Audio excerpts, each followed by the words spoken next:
Star నటులు ధనుష్ నయనతారల మధ్య వివాదం పీక్ స్టేజ్ కి చేరింది. నయనతార ఆమె భర్త విఘ్నేష్ శివన్లపై మద్రాస్ హైకోర్టులో దావా వేశారు ధనుష్.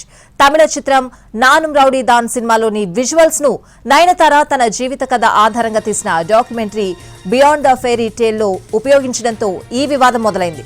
ఇది చినికి చివరకు కోర్టు వరకు వెళ్లింది. 2015లో ధనుష్ నిర్మాణ సారథ్యంలో నయనతార నటించిన నానుం రౌడీ దాన్ మూవీలోని 3 సెకన్ల వీడియోను ఈ డాక్యుమెంటరీలో ఉపయోగించారు. అయితే తన అనుమతి లేకుండా ఇలా చేయడం సరికాదని ధనుష్ 10 కోట్ల రూపాయల నష్టపరిహారం కోరుతూ నయనతారకు లీగల్ నోటీసులు పంపించారు.